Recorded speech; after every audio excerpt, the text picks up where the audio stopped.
Animé, manga, lequel est le meilleur? C'est un éternel débat entre ceux qui ne jurent que par l'animé et ceux qui ne jurent que par le manga. Mais en réalité, ces deux formats sont peut-être bien plus complémentaires que certains ne le pensent. Aujourd'hui, on va parler des points positifs et négatifs des animés et des mangas et élire lequel des deux est le meilleur entre les animés et les mangas.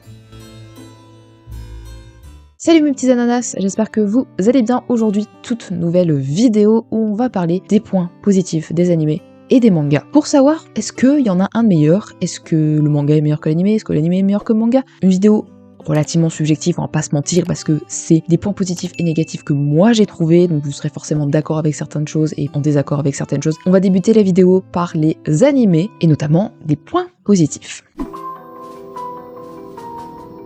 Un gros point positif pour moi des animés, c'est que déjà c'est abordable et qu'il y a un gros choix pour un prix relativement pas cher. L'abonnement Crunchyroll, je crois que c'est à peu près une dizaine d'euros par mois, mais vous avez des centaines et des centaines d'animés. Évidemment, on enlève la case scan illégal et streaming illégal, vous l'aurez compris. Et vous avez du coup accès à un très grand large catalogue pour des prix moins chers, alors qu'en manga, on verra, c'est pas forcément le cas. Déjà, c'est un point positif pour les animés. Ensuite, évidemment, qui dit animé dit forcément animation. Animation, ça apporte un rythme, ça apporte une ambiance visuelle. Donc ça apporte un rythme notamment pour certaines scènes et certaines choses, notamment les animés où il y a beaucoup de combats, il y a beaucoup d'action, donc les shonen neketsu, Naruto, One Piece, Dragon Ball, ou certains seinen où il y a pas mal d'action. Bref, les animés typés action. C'est sûr que ça apporte beaucoup plus, c'est beaucoup plus compréhensible dans un animé que dans un manga. Donc ça apporte beaucoup et ça apporte voilà de l'ambiance visuelle avec des scènes animées, même seulement des personnages animés qui marchent. Ça apporte énormément. Et justement, qu'est-ce qui complémente bien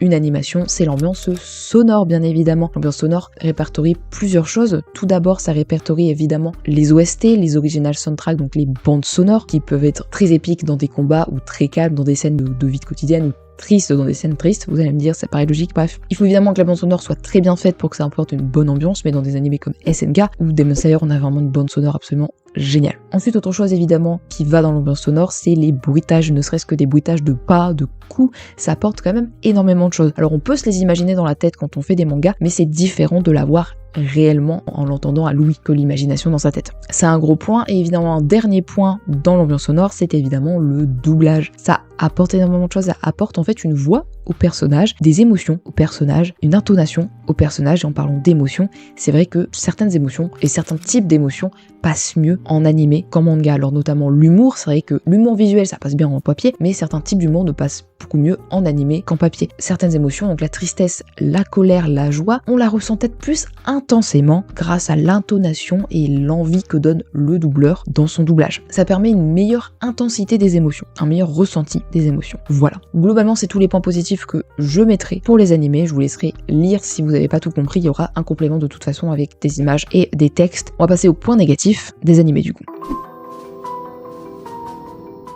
Un petit point négatif, mais je l'ajoute quand même, c'est que vous pouvez pas regarder un animé n'importe où vous voulez. Ça nécessite de l'électricité ou un appareil chargé ou de la connexion internet. Alors oui, vous pouvez regarder hors internet en téléchargeant, mais si votre téléphone est déchargé, vous êtes un peu dans la panade.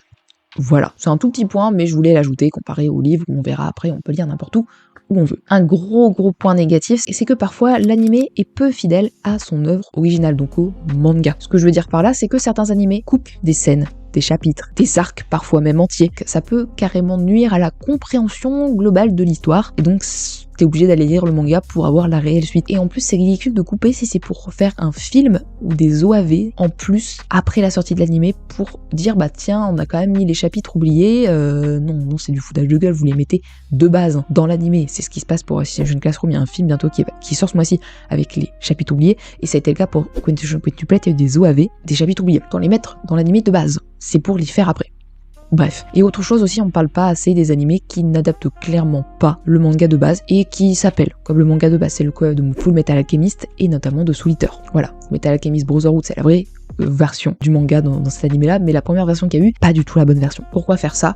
Autant du coup faire une autre œuvre plutôt que de prendre le nom de l'œuvre originale. Et pour rester dans cette optique de maladaptation, ça se fait plus trop, mais c'est vrai qu'avant il y avait des fillers et franchement ça sert pas vraiment le manga et l'animé de faire des fillers, même si il y en a plus quasiment aujourd'hui, il y a que dans One Piece il y en a encore, ça sert juste à rallonger l'animé, ne pas prendre de pause pour que le manga reprenne de l'avance, et c'est le cas de One Piece et j'en parle plus profondément dans la vidéo où je parle des défauts de One Piece qui est sorti il y a 1 an à peu près, où je parle de ce gros défaut de rallonger certaines scènes que le manga prenne de l'avance. Mais c'est quasiment plus le cas aujourd'hui puisqu'ils font des saisons et plus un épisode par semaine. Un autre point négatif, on est toujours dans les points négatifs, j'ai pas fini, c'est la censure. La censure, moi je trouve que des fois il y en a trop. Alors oui, parce que c'est diffusé à la télé, que c'est diffusé à des horaires où des enfants peuvent tomber dessus, mais juste tu contrôles ce que ton gosse regarde à la télé, c'est pas compliqué. Voilà, des gosses de 5 ans ne sont pas censés regarder Dragon Ball, One Piece, Naruto. Je suis désolée, j'en ai déjà parlé dans une vidéo également où je parle de quel manga choisir pour commencer, où je parle longuement de à quel âge commencer certains types de manga. Pour les enfants, c'est les kodo. Donc les One Piece, Naruto, c'est des shonen. Donc quand t'arrives à 11 ans, tu peux commencer à lire. Donc la censure, dans les animés, moi ça me fait un peu chier parfois. Parce que quand j'ai vu qu'il avait pris beaucoup plus cher Barbe Blanche dans le manga que dans l'animé, j'étais en mode bah super. Ça nuit à l'expérience aussi. Alors oui, je sais que le sang rouge peut choquer les gens, même si c'est du faux sang. Moi en tout cas ça me choque pas. Je trouve ça dommage à vraiment la censure à outrance comme ça dans certains animés, notamment du coup les shonen. Salut, c'est la ananas du montage. C'est vrai que là je viens de vous parler de la censure, mais j'ai pensé à un truc après avoir tourné la vidéo. Si je ne parle pas du fanservice dans les animés, qui est pour moi un point négatif, parce que ça leur gêne pas de censurer le sang, mais de mettre des gros plans sur des poitrines ou des fessiers des personnages féminins et de sexualiser de manière générale les personnages féminins dans des animés qui peuvent du coup tomber sous les yeux de jeunes enfants, ça leur gêne pas. Et dans le manga, c'est généralement beaucoup moins sexualisé. Ils adorent la censure, mais ça leur gêne pas voilà, de mettre des gros plans sur des fessiers ou des poitrines, de sexualiser le corps des femmes. Voilà, ça pose évidemment énormément de problèmes. Je vous laisse avec la suite. Je sais que ça va faire débat, mais c'est mon avis, et c'est une vidéo subjective, donc voilà. Et dernier point négatif, c'est l'aspect esthétique qui est perdu au profit évidemment de l'animation. Mais en même temps, de l'animation, ça coûte cher, c'est compliqué à faire, alors si vous deviez faire que des animés de super bonne qualité avec une superbe animation, il y aurait beaucoup moins d'animés. Alors certes, ils seraient meilleure qualité, mais beaucoup moins. Alors ça veut pas dire qu'il y a des animés de mauvaise qualité. La fin de SNK, Demon Slayer, on est quand même sur des animés de très bonne qualité. Mais dans la plupart du temps, le manga restera beaucoup plus beau que l'animé, notamment pour les mangas de base qui sont extrêmement bien faits. On voit bien avec Berserk qu'il y a un problème entre l'animation et le manga.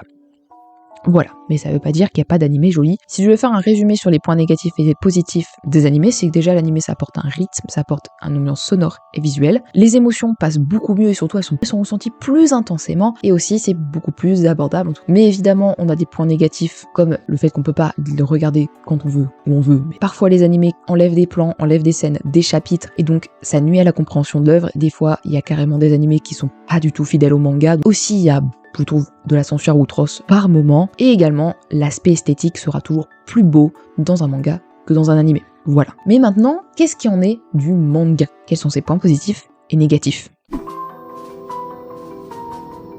On va commencer du coup par les points positifs, donc déjà qu'on peut lire n'importe où on veut, à n'importe quel moment. Il suffit d'avoir le livre sur soi, vous pouvez lire dans le bus, sur un banc, dans un parc, chez vous. Il suffit quand même d'une bonne luminosité, c'est quand même plus agréable pour les yeux, et vous pouvez lire. Autre point positif, on en parlait juste avant, c'est la qualité évidemment de l'œuvre de manière générale. Déjà la qualité esthétique, les dessins je les trouve toujours beaucoup plus beaux dans le manga que dans l'animé. C'est mon avis personnel, mais sincèrement quand on voit Berserk, c'est moche. Alors évidemment il y a des exceptions, je pense que Demon Slayer c'est mieux en animé qu'en manga, mais dans la plupart des cas, le dessin du manga restera beaucoup plus beau que celui d'animé, parce que l'animation c'est très technique. Faire des beaux dessins avec de la belle animation, ça demande plus de capacité. Ensuite, dans l'aspect qualité, bien évidemment, j'en ai déjà un peu parlé, c'est le fait que c'est l'œuvre originale, c'est les propos originaux de l'auteur, c'est l'histoire que l'auteur voulait de base mettre, sans cut, sans coupure, donc sans désaltération. Pas sûr que ce soit le mot, de l'œuvre originale, c'est l'œuvre brute. Donc si vous voulez vraiment l'œuvre brute, bah le manga c'est mieux, c'est sûr. Petit élément que j'ajoute, c'est vrai que dans les mangas de temps en temps on a des petits bonus à la fin des chapitres, à la fin des volumes, des anecdotes sur la création de l'œuvre, des anecdotes sur l'auteur, notamment Hiro Koala qui aime bien raconter pas mal d'anecdotes sur sa vie. Voilà, donc un tout petit plus, même si dans les animés des fois ils essaient de les intégrer comme dans SNK notamment. C'est des tout petits ajouts, mais c'est très sympathique. Ensuite, bien évidemment, qui dit manga dit aussi que vous pouvez lire à votre rythme, vous pouvez vivre l'expérience à votre rythme, observer tout dans les détails sans devoir mettre en pause. Vous pouvez faire ça dans les animés, mais juste vous devez mettre en pause toutes les 2 secondes, c'est relou. Là, vous pouvez vraiment aller dans le détail, vous pouvez lire et relire sans cesse, où vous voulez, tout le temps, quand vous voulez. En fait, c'est aussi ça. Je trouve que pouvoir s'attarder sur les détails, sur la beauté des dessins, c'est un atout. Et dernier point positif, parce qu'on va enchaîner sur un point négatif qui sont liés, c'est que les mangas, vous pouvez les avoir à peu près à un prix abordable si vous les empruntez à la librairie ou à la médiathèque. Bien évidemment, il faut avoir une librairie ou une médiathèque avec un grand catalogue et un abonnement abordable, parce que je ne connais pas le prix des abonnements des bibliothèques et médiathèques, mais je suppose que si vous prenez un abonnement à l'année, c'est assez rentable si vous êtes des gros lecteurs. Mais on va arriver au point négatif des mangas, c'est que ça coûte extrêmement cher si vous voulez suivre une série de mangas, parce que vous avez un large choix. Oui, mais c'est pas aussi cher qu'un abonnement sur Crunchyroll où vous avez un large choix pour quasiment le prix, un peu plus d'un prix d'un manga, un seul volume. Voilà, donc c'est sûr que si vous avez la passion du manga, ça coûte plus cher. Voilà, c'est forcément un point négatif. Et évidemment, ça pourrait être mieux, on pourrait avoir accès à un plus grand catalogue si les plateformes de scan françaises étaient beaucoup plus développées. Il y a Manga Nova qui est sorti l'année dernière de Terre avec Kana, Glénat, mais il y a que 36 mangas pour l'instant dessus. Alors 36 c'est déjà énorme, mais c'est pas autant que tout le catalogue disponible sur ces différentes maisons d'édition. On a également Manga Plus de la Shueisha, donc qui ont notamment le Shonen Jump, donc ils ont pas mal de mangas du Shonen Jump qui sont sur la plateforme. Il y en a 140, mais seulement 16 sont traduits en français. Et c'est pas seulement que ceux qui sont traduits en français, qui sont sortis en France en physique. Non, il y a certains mangas qui sont sortis en France en physique qui sont même pas traduits en français sur le site. Donc la majorité sont en anglais. Si vous parlez pas anglais, c'est un peu dommage. Donc il y a encore beaucoup de travail à faire sur les plateformes de scan en France pour que les gens consomment plus de mangas et que ce soit plus abordable comme les animés. Donc on verra si à l'avenir ça se développera. Ensuite évidemment dans les points négatifs on a les émotions qui du coup certains les ressentent moins bien dans les mangas que dans les animés. En tout cas elles sont beaucoup moins fortes, mais c'est normal puisque l'ambiance sonore, qui est un point négatif aussi dans les mangas, est beaucoup moins présente. De doublage,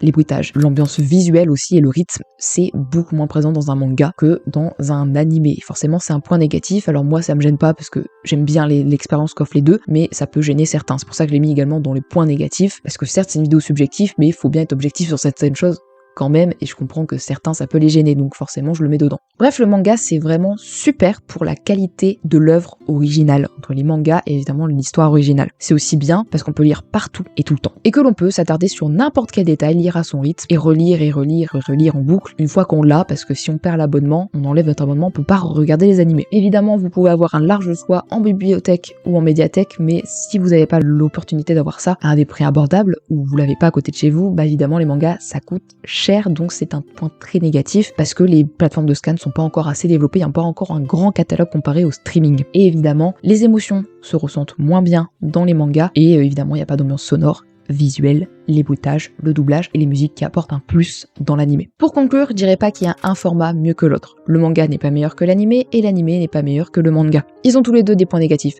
et positifs. Pour moi, ils sont tous les deux complémentaires. Chacun apporte des choses que l'autre n'a pas. L'animé apporte une ambiance sonore, des bruitages, un doublage. Le manga lui apporte l'histoire originale, sans coupure, sans ajustement, comme le mangaka le souhaitait. L'anime apporte un rythme et une meilleure compréhension de certaines scènes, notamment les combats. Et le manga lui apporte la beauté esthétique de l'œuvre, les dessins originaux de l'auteur. Pour moi, aucun des deux au-dessus de l'autre. Ils sont tous les deux complémentaires et apportent une expérience différente, mais intéressante. Sans manga, il n'y a pas d'anime, et sans anime, il n'y a pas de manga.